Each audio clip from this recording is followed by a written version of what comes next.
사랑하는 여러분, 이 시편 121편을 아마 잘 아시리라고 생각합니다. 또 많이 읽어보셨으리라고도 생각을 합니다. 우리 찬양으로도 있는 시편이기도 하죠. 네, 여러분, 시편 121편 우리가 다시 본문을 위해서 봉독을 쭉 했었을 때 여러분, 이 121편의 분위기는 어떤 분위기 같다고 생각이 되십니까? 시편 121편, 내가 산을 향하여 눈을 들리라. 나의 도움이 어디서 올까? 나의 도움은 천지를 지으신 여호와에게서로다. 분위기가 어떤 분위기인 것 같습니까? 네, 제가 요새 가는 기가 먹어서 잘 안. 네, 일단 좋은 분위기 같습니까? 안 좋은 분위기 같습니까? 좋은 분위기 같죠, 그죠? 좋은 분위기 같습니다. 자, 그런데 이 시편 121편의 분위기가 참 좋은 분위기 같지만은 이 좋은 분위기의 이면 속에서는 어떤 성경 주석가가 이렇게 주석을 달아놨더라고요. 폭풍우가 몰아치는 높은 언덕에 홀로 서서 굳게 서서 하나님에 대한 절대적인 신뢰를 고백하는 것과 같다라고 이야기를 하고 있습니다.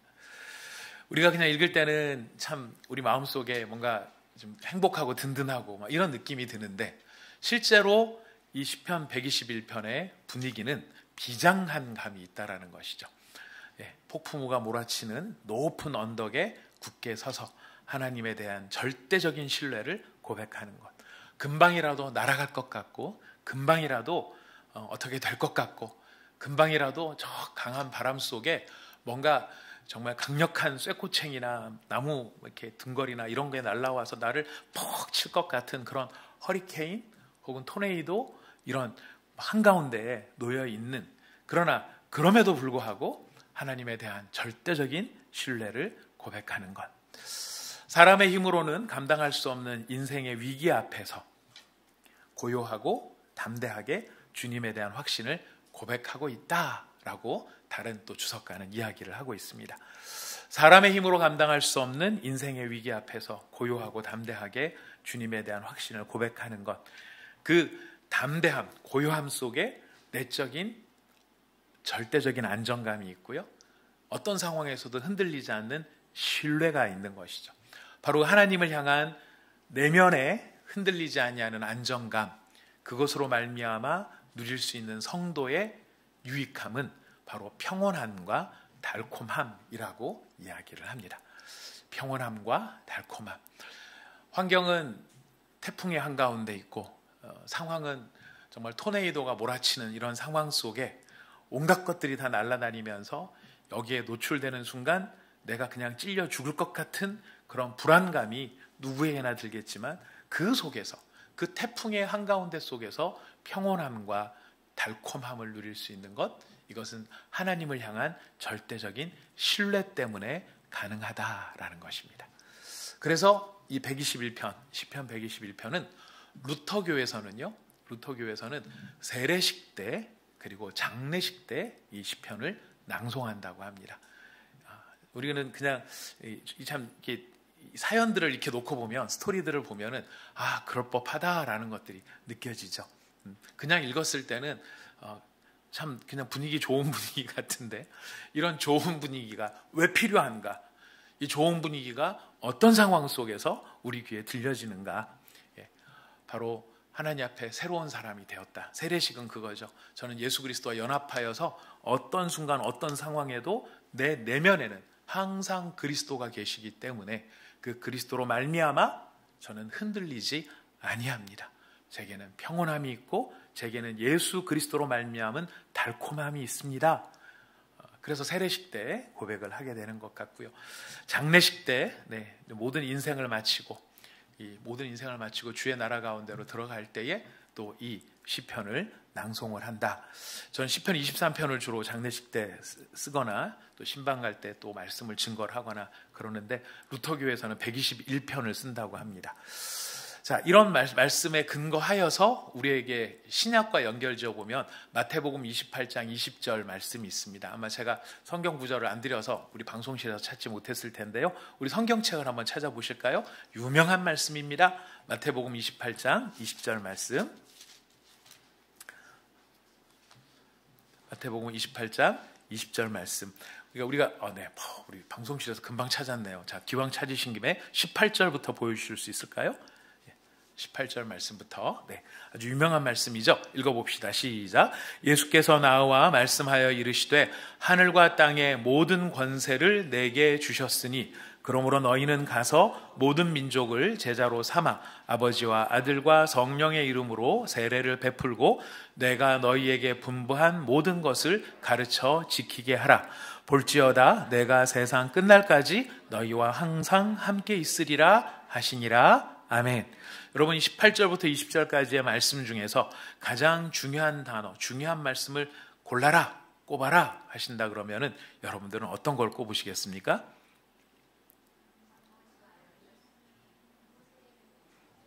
세례, 저 아득하게 세례 이렇게 나왔습니다. 항상 함께 하시리라.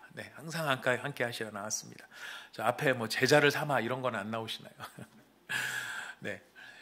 이 말씀 가운데 우리한테는 그 예수님의 대사명이죠.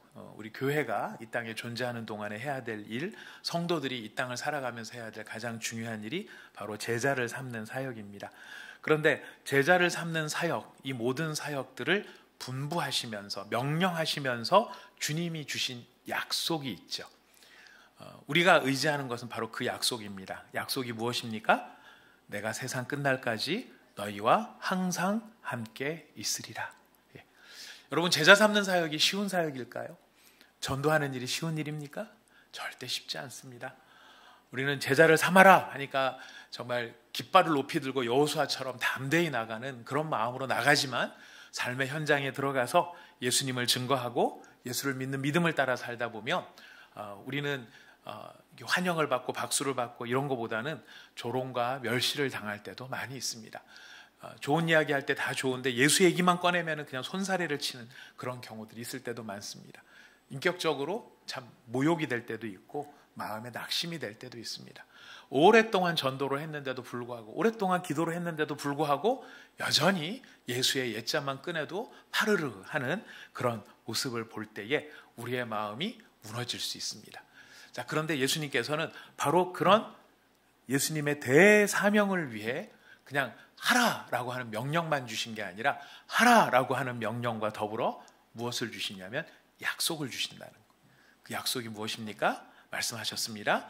내가 너희와 항상 함께 있으리라. 너희와 항상 함께 있으리라.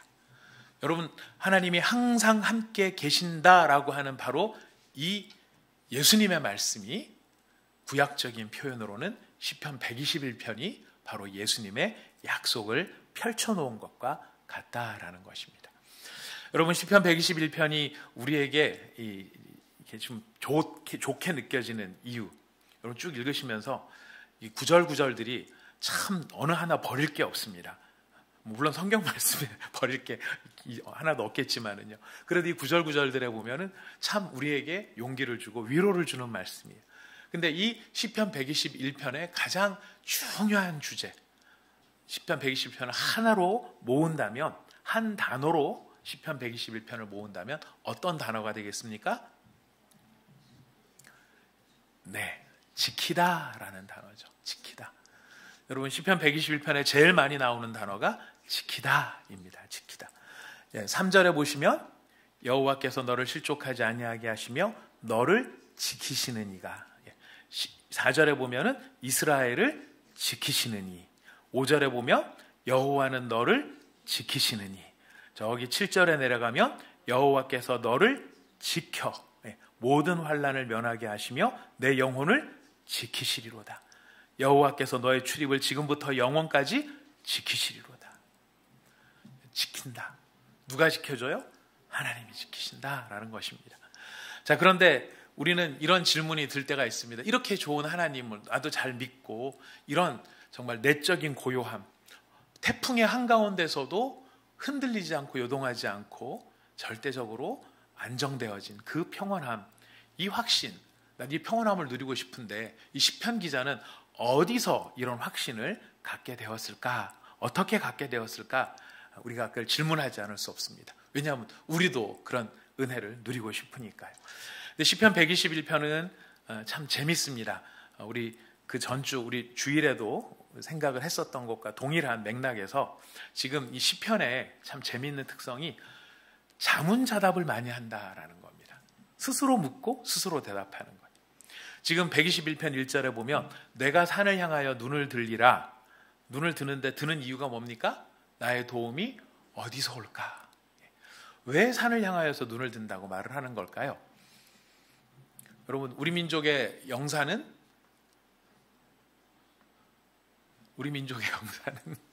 네, 너무 쉬워서 답들을 안 하시죠. 쉬우면 쉽다고 답을 안 하고 어려우면 어렵다고 답을 안 하고, 네, 우리는 한결같음이 있습니다. 자, 우리의 민족의 영사는 백두산 흔히 얘기를 합니다. 자, 그러면은 다른 나라들도 이렇게 아주 탁월한 산이 있거나 알프스 몽블랑 뭐 이런다든가 히말라야 뭐 이런다든가 이러면은 다 거기에 산에 가보면 신기하더라고요. 그 제가 가끔 이렇게 OBS, 네, 그 인천 방송인지 경인 방송인지 거기에 세계의 극한 직업이라고 하는 직업 다큐멘터리가 나오더라고요. 그걸 보다 보면 인생이 참 고달프다라는 게 느껴지는 그런 프로인데, 이 히말라야 산맥을 돌고 돌아가는 포장도 안 돼 있는, 옆에 딱 쳐다보면은 저 밑에 200m, 300m 낭떠러지가 쫙 내려다 보이는데 그 길을 트럭을 몰고 가는 그런 극한 직업들을 이렇게 보게 돼요. 근데 가다가 보면은 이게 사고 난 데다가 사람들이 이렇게 마크를 해놓더라고요. 예전에 성지순례 가서 그리스도 가서 보니까 그리스에도 도로변에 이렇게 집 같은 작은 모형집 같은 것들이 하나씩 있어요. 그래서 저게 뭔가 했더니 사고 나서 사람이 죽은 데는 그런 걸 설치를 해서 위치를 표시한다고 하더라고요. 근데 이제 그런 죽은 사람 표시하는 거 말고 산 꼭대기나 이런 데 가보니까요, 막 깃발 달아놓고 바람에 막 뭐가 날려요.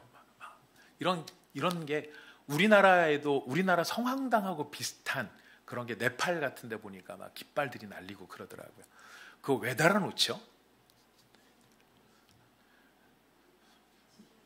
거기에 뭐가 의미를 부여하는 거죠? 그 의미인데 종교적인 의미를 부여하는 거죠. 그냥 이렇게 등산 갔다 운동했다라는 느낌을 부여하는 게 아니라 거기에 영험한 신적 기운이 있다라고 생각을 하는 거죠. 물론 미신이기는 합니다만은 여러분, 산에 제가 요즘은 산에 별로 그런 게 없는 것 같아요. 제가 대학교 다닐 때만 하더라도 무슨 산에만 가면 한쪽 어느 궁성에서 둥둥 덩덕 둥둥 덩덕 이런 소리가 어느 한쪽 구석에서는 꼭 났던 것 같아요. 가서 보면 막 이러고 있는 게 막, 왜 산에 와서 저럴까? 왜 산에 가서 저럴까요?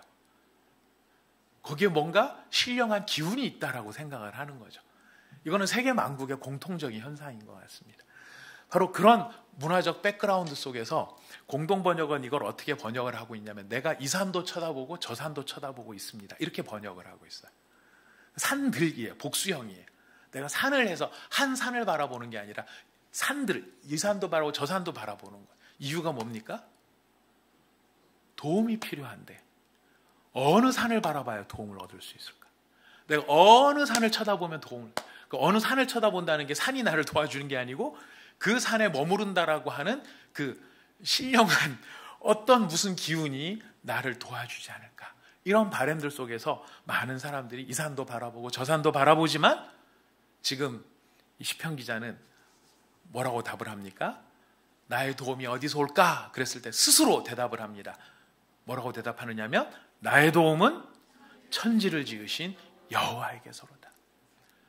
저 산에 머물고 있는 저런 이상한 저런 종족들, 저런 미신적인 것들, 막 거기에서 이렇게 머리 조아리고 있는 것처럼 하고 있는 그런 것들이 나를 돕는 게 아니라, 나를 도우시는 분은 여호와이신데, 그 여호와는 어떤 분이십니까? 천지를 지으신, 모든 것을 지으신, 모든 것의 주권자 되시는 바로 그 여호와께서 나를 도우신다. 나의 도움은 오직 하나님에게서 온다. 이것을 스스로에게 이야기를 해주는 거예요. 바람에 금방이라도 날려갈 것 같은 자신의 모습이죠. 마치 바람에 조금만 바람 세게 불으면 훅 꺼져버릴 것 같은 그런 촛불 같은 나의 마음일지 모르겠습니다. 그냥 마음이 콩알만해지고, 그냥 새가슴같이 마음이 두근두근하고, 그냥 누가 뭐라고 하지 않은데도 막 긴장이 되고, 그래서 뭔가 막 이렇게 큰 소리만 나도 깜짝 놀라게 되는, 그렇게 우리의 마음이 불안하고 우리의 마음이 연약해져 있을 때 시편 기자는 스스로에게 이야기를 하는 것입니다. 너의 도움이 어디서 올 거라고 생각하느냐? 너의 도움은 천지를 지으신 여호와에게서 너의 도움은 온다. 그 확신을 자기 자신에게 들려주고 있는 것입니다. 그리고 그 확신 속에서 그 모든 바람과 풍랑, 너희는 불어라, 너희는 불어라, 너희는 불어라, 어떻게 불든 뭐라고 불든 나는 요동하지 않는다. 근데 어떻게 불더라도 조금 이게 어떻게 바람에 이렇게 막 불었는데 생요동을 한 사람들이 있죠. 우리 기억하고 있습니다. 바람 때문에 크게 요동을 한 사람들이 있습니다. 우리의 죽게 된 것을 돌아보지 아니하시나이까 깨어나소서 하고 예수님을 딥다 흔들었던 사람들이 있죠. 갈릴리 바다를 건너갔던 예수님의 제자들이었어요. 그 바람 때문에 벌어진 일이었습니다. 바람 때문에, 그 바람에, 모진 바람 때문에 파도가 치고 물결이 들고 배에 물이 들이차고 죽을 것 같은 그런 상황 속에 빠져든 거예요. 바람의 문제였었습니다. 예수님 바람 때문에 안 깼는데 제자들이 깨우니까 일어나셨어요. 일어나셔서 잠잠하게 하셨습니다. 그리고 제자들에게 하신 말씀이 무엇입니까? 너희 믿음이 어디 있느냐? 너희 믿음이 어디 있느냐? 너희 믿음이 어디 있느냐라고 물어보시는 거는 지금 바로 이 구약적인 대답으로 한다면, 시편 121편의 대답으로 한다면 어떤 대답일까요?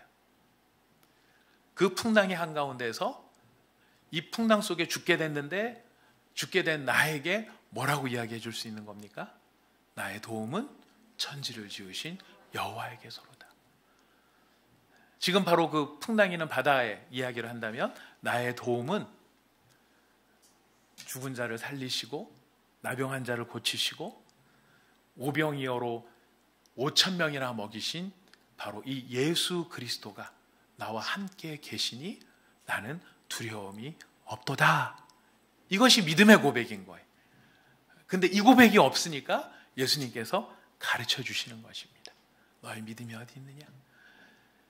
여러분, 이런 경험을 하고 난 다음에 다음번에 다시 풍랑이 일었다면 제자들은 어떻게 반응할 수 있었을까요?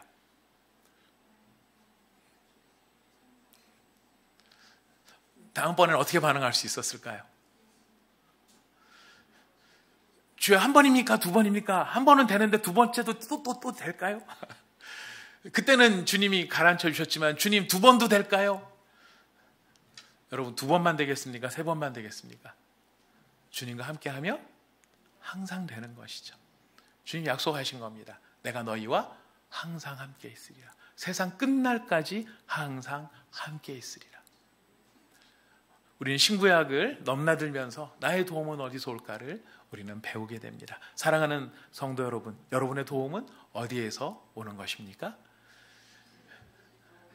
여러분들은 여러분의 도움이 어디서 온다라고 고백하실 수 있습니까?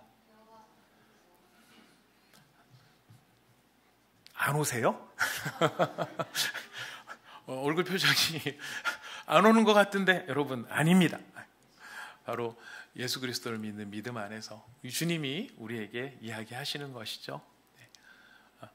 자, 이런 천지를 지으신 여호와께서 나의 도움이 되시고 내게 도움을 베푸시는데요. 어떤 도움을 베푸시는가? 여러분 3절에 보니까요. 3절 읽어봅시다. 시작. 여호와께서 너를 실족하지 아니하게 하시며 너를 지키시는 이가 졸지 아니하시로다. 너를 지키시는 이가 우리로 하여금 뭐 하지 않게 하신다고 합니까? 실족하지 않게. 실족, 무슨 뜻입니까? 미끄러지다라는 뜻이에요. 미끄러지다. 실족했다라는 건 나 미끄러졌어 예요. 시험에 들었다는 표현 우리가 많이 합니다. 헛발을 디뎌서 삐끗하고 넘어지는 것이죠. 자, 삐끗하고 넘어질 때 실족하지 아니한다라고 하는 말은 어떤 의미가 될까요? 시험거리가 없다는 이야기입니까? 실족할 거리가 없다는 이야기입니까? 미끄러질 일이 없다는 것입니까? 아니죠. 미끄러져서 미끄덩하고 흔들리지만 누가 붙잡아 주시는 겁니까? 하나님이 붙잡아 주신다. 우리가 시험에 드는 일들이 많이 있습니다. 여러분, 시험에 오늘도 들지 않으셨나요? 전 시험에 자주 드는 것 같습니다. 시험에 자주 들고 저는 드는 것만 생각을 했는데 요즘 점점 배우고 깨닫는 게 있습니다. 하나님 앞에 제 자신을 들여다보면 들여다볼수록 주님, 제가 시험에 들었어요. 제가 시험에 빠져서 미끄러졌어요. 미끄러져서 되게 아파요 하고 주님 앞에 나가는데 기도를 하다 보면 많이 깨닫게 해주시는 게 있습니다. 네가 걸은 발이 몇 개인 줄 아니? 제 표현이 너무 셌군요. 네가 멀쩡하게 지나가는 사람 발 밑에다가 네 발 집어넣어갖고 넘어뜨리게 한 사람이 얼마나 많은 줄 아니? 넌 시험에 들게 했다라고는만, 네가 시험에 들어갖고 네 마음이 힘들다는 것만 생각했지 너 때문에 시험 든 사람이 없을 거라고 생각하니? 너 때문에 시험 들어가지고 미끄러진 사람은 없을 거라고 생각하니? 그렇게 너 때문에 넘어져가지고 시험 들어서 괴로워하고 있는 그 사람은 뭘로 위로해 줄래? 이런 도전을 받을 때가 많이 있습니다. 근데 참 생각을 해보니까 제가 미끄러뜨린 그 사람들을 제가 이렇게 세우기가 참 쉽지가 않더라고요. 근데 정말 위로가 되는 건 뭐냐면 바로 나를 지키시고 그를 지키시고 우리를 지키시는 하나님이 우리를 붙잡아 주신다는 거예요. 넘어지려고 흔들리려고 할 때 분명히 우리를 붙잡아 주세요. 아니신 것 같습니까? 저 확신을 가지고 말씀드립니다.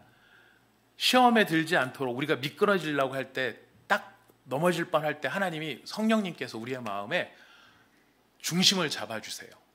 그럼 안 넘어져야 되는데, 근데 미끄러진 나는 뭔가 중심을 잡아줘서 그 중심을 따라 성령님의 깨우치심과 하나님의 말씀대로 반응하면 넘어지지 않아요. 인간이 어떤 존재인지 아십니까? 그렇게 해서 안 넘어질 것 같은데 자기가 넘어져요. 하나님의 성령께서 딱 깨우쳐 주시고 이거 믿음으로 해결해야 되고 이건 성경 말씀으로 해결해야 되고 이거는 하나님 앞에서 네가 겸손하게 엎드려져야 돼 라는 마음으로 우리 마음에 딱 도전을 해서 그걸 붙잡으면 안 넘어지는데, 그 마음 한쪽 구석에 뭐가 살포 끼어들죠? 그 인간이 잘못했잖아, 이 말이 우리 마음에 끼어든다는 거예요. 하나님의 말씀을 붙잡을 건지 아니면 내 마음속에 불쑥 끼어든 그 이야기를 붙잡을 건지, 여러분 어느 쪽을 붙잡으십니까? 하나님의 말씀을 붙잡으면 우리가 미끄덩하고 마음에 데미지는 있을지라도 시험에 들고 아예 넘어지진 않아요. 성령님 말씀 안 하시나요? 성경에 말씀 안 하시나요? 분명히 하십니다. 우리의 양심에 분명하게 이야기를 하세요. 분명하게 이야기를 하시는데 내가 뭘 선택할 것인가? 여러분 이것을 우리는 잘 생각을 해야 됩니다. 그리고 넘어지고 난 다음에 내가 그걸 선택해서 넘어지고 난 다음에 원망은 누구한테 하느냐면 하나님한테 할 때가 많다는 거예요. 안 넘어진다면서요 주님, 실족하지 아니하게 하실 거라면서요. 저 넘어졌어요. 저 시험거리에 닥쳤어요. 시험 때문에 제가 이렇게 정말 너무 괴로워요. 네, 괴로울 수 있습니다. 얼마나 힘든데요. 그런 일들이 힘들지만 기억해야 됩니다. 하나님은 우리를 절대로 내버려 두지 아니하시고 우리를 붙잡아 주시는 분이시다. 그래서 내가 마음속에 이 생각 저 생각 복잡하다 할지라도 누구 생각을 붙잡으면 됩니까? 성령님의 생각을, 하나님의 생각을 붙잡으면 되는 거예요. 그러면 우리가 견딜 수 있는 거예요. 깊은 한숨은 무슨 뜻일까요? 자, 이런 하나님께서 우리를 실족지 않게 도와주시는데요. 여러분 4절 한번 읽어볼까요? 시작. 이스라엘을 지키시는 이는 졸지도 아니하시고 주무시지도 아니하시리로다. 졸지도 아니하시고 주무시지도 아니하신다. 저는 이 말씀이 너무 좋아요. 왜냐하면 저도 이제 저희 집사람이 애를 셋을 키우고 전 옆에서 그걸 구경을 하는 입장이었지만 가끔 가다가 애비 노릇을 한다고 애를 잘 달래주고 얼래주고 이제 이럴 때 놓고 보면은 아기를 잘 지켜줘야 되는데 또 이제 애들이 막 벌레도 무서워하고 막 그러니까 이 벌레가 근처도 못 오게 내가 잘 지켜줘야 되는데 하고 한 10분 앉아 있으면 저도 자요. 너무너무 아이들을 사랑하고 좋아하지만은 저도 자요. 못 지켜줘요. 그때마다 힘이 나는 게 뭐냐면 하나님은 안 주무신대. 하나님은 안 조신대. 여러분 아까 실족과 이거하고 연결지어서 생각을 해보면은요, 여러분 우리가 실족하는 일이, 그러니까 시험에 드는 일들이 어쩌다가 한 번 있는 게 아니고 사실은 자주 있거든요. 자주 있는데 하나님께서 우리를 도우셔서 미끄러지지 않고 이기는 경우들도 많이 있어요. 근데 넘어지는 경우도 간혹 있어요. 그럼 우리는 하나님께서 우리를 넘어지지 않게 붙들어 주신 그 많은 일들을 기억할까요? 내가 훌러덩 넘어진 그거를 기억을 할까요? 예, 넘어진 걸 기억을 하는 거예요. 넘어진 걸 기억을 하느라 붙잡아 주신 것을 알지 못하는 그런 때도 있다는 거예요. 근데 오늘 주님 뭐라고 말씀하시냐면 졸지도 않고 주무시도 아니하시면서 너를 지키고 계신다. 이게 너의 하나님이다. 우리의 하나님이다. 이야기를 하시는 것입니다. 또 5절에 보면 여호와께서는 너를 지키시는 이시라. 여호와께서 내 오른쪽에서 내 그늘이 되시나니. 예, 오른쪽의 그늘, 제가 예전에도 한번 말씀을 드렸는데 참 생각할수록 은혜가 됩니다. 행복해집니다. 우리가 해가 뜨는 동쪽을 향해서 바로 동쪽을 향해 바라보고 두 팔을 이렇게 들면 오른손 방향이 어딜 남쪽이에요. 왼쪽 방향, 왼손 방향이 북쪽이에요.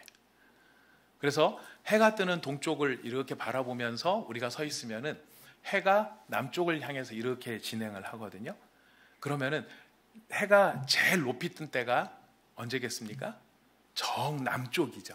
정남쪽일 때. 우리는 그 동서남북을 가리킬 때 지도를 그리면은 항상 북쪽이 위로 가도록 지도를 그리는데 이스라엘 사람들은 동쪽이 위로 가도록 지도를 그려요. 그래서 이 사람들은 동쪽을 향해서 바라보면서 내 오른쪽이 어디냐면 남쪽이 되는 거예요. 그 남쪽에서 주님이 나에게 그늘이 되신다는 건 무슨 뜻이겠습니까? 한낮에 제일 뜨거울 때, 해가 제일 뜨거울 때, 해가 내 오른쪽에 있으면서 가장 강력하게 높이 떴을 때, 그때 주님이 우리에게 무엇이 되신다고요? 그늘이 되어주신다. 그래서 낮에 해가 너를 상치 못하게 할 것이다. 근데 밤의 달은 뭘까요? 낮의 해는 뜨거움을 상징하는 것이라면 밤의 달은 추위를 상징하는 것이죠. 사우디에서 오래 계셨던 우리 권사님 잘 아시겠지만 듣자 하니 사막은 밤이 되면 영하로 떨어진다면서요. 네. 제가 듣자 하니 그렇습니다. 가보진 않았습니다만 사막의 기온은 한낮에는 50도, 밤에는 영하. 낮에 해가 주는 뜨거움의 고통이 있다면 밤에 달이 떴을 때 우리가 느끼는 추위의 고통이 있다는 것입니다. 그런데 그것을 누가 지켜주십니까? 여호와께서. 할렐루야. 여호와께서 우리를 이렇게 지켜주신다는 거예요. 7절을 읽습니다. 7절 읽어봅시다. 시작. 여호와께서 너를 지켜 모든 환난을 면하게 하시며 또 내 영혼을 지키시리로다.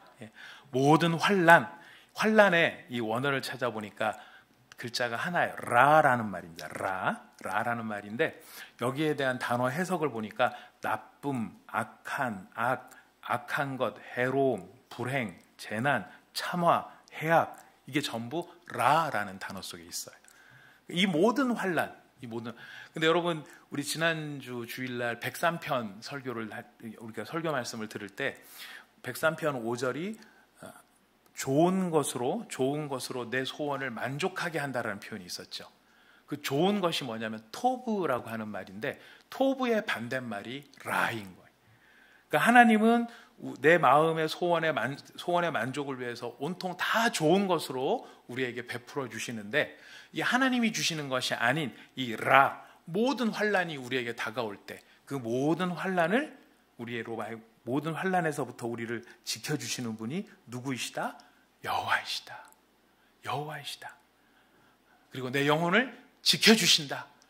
이것이 시편 기자의 고백이며 자기 자신에게 들려주는 믿음의 언어라고 하는 것이. 여호와께서 마지막으로 너의 출입을 지금부터 영원까지 지켜주신다. 출입을 지켜주신다. 들어갈 때도 지켜주시고 나갈 때도 지켜주시고 집을 떠나갈 때도 지켜주시고 집에 돌아올 때까지도 지켜주신다. 여러분 이것이 하나님께서 우리를 향하신 하나님의 마음이라는 것을 지금 시편 기자는 자기 스스로에게 알려주고 있는 것이고 그 스스로가 이것을 기억하며 하나님 앞에 절대적인 신뢰를 갖도록 촉구하고 있는 것입니다. 지키다라는 말이 재밌어요. 지킴이 주제라고 했는데요. 이 지키다라는 말이 어디서 쓰는 단어랑 똑같으냐면은 왜 에덴 동산에서 아담과 하와가 선악과를 먹고 쫓겨나잖아요. 하나님께서 아담과 하와를 쫓아내 보내시고 난 다음에 그 다음에 하신 조치가 무엇이었습니까? 생명나무로 가는 길을 막으셨죠. 두루 도는 화영검을 두었다라고 돼 있죠. 천사들과 그룹들을 시켜서 생명나무로 가는 길을 지켰습니다. 지키다라는 단어가 그 단어예요. 생명나무로 가는 길을 지켰다 그랬을 때 지키다가 그거예요. 천사들이 그 나무를 어떻게 지켰을까요? 천사들이 그 나무를 아담과 하와나 누가 와서 그걸 막 탈취해서 먹을 정도로 정신 놓고 넋놓고 이렇게 놀면서 당나라 군대처럼 그렇게 경계를 섰을까요? 물 셀 틈 없이 지켰겠죠. 그 단어를 여기서 쓰고 있는 겁니다. 생명나무로 가는 길을 천사들이 지킨 것처럼 지금 하나님께서 하나님을 향하여 믿음을 가지고 나아가는 사람들을 지키신다라고 하는 것을 우리에게 알려주고 있는 것입니다. 철저하게 돌보신다는 것이죠. 사랑하는 여러분, 우리 한 사람 한 사람에게 하나님은 어떤 하나님이십니까? 여러분에게 하나님은 어떤 분이십니까? 여러분 자신이 이런 어려운 환난이나 인생의 모진 바람 가운데 놓여져 있을 때 내가 산을 향하여 눈을 들리라, 만약에 이렇게 얘기한다면, 그러니까 누군가 도움이 필요하다는 거겠죠. 누가 나를 도와주실 것인가 이런 걸 찾을 때에 여러분 도대체 누가 나를 도와줄까? 누가 나를 도와줄 수 있을까?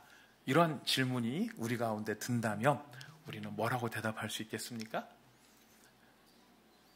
천지를 지으신 여호와께서 나를 도우신다. 천지를 지으신 여호와께서 나를 도우신다.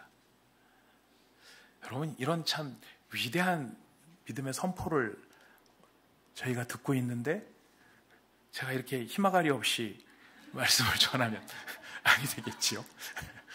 얼마나 중요한 지금 약속의 말씀을 우리가 붙잡고 있는데, 이 정말 엄청난 약속의 말씀을 붙잡고 있는데, 그리고 이 말씀을 진짜 믿고 따라간 사람들이 생생하게 이 말씀의 열매들을 역사 가운데 경험하고 있는데, 여러분 이 말씀이 그저 듣기만 좋은 말씀일까요? 아니면 우리가 진짜 신뢰할 수 있는 말씀일까요? 진짜 신뢰해야 할 말씀인 것입니다. 사랑하는 여러분, 마지막으로 정리하면서 묻겠습니다. 여러분을 실족하지 아니하게 여러분을 지키시는 이가 누구이십니까? 여호와 하나님이십니다.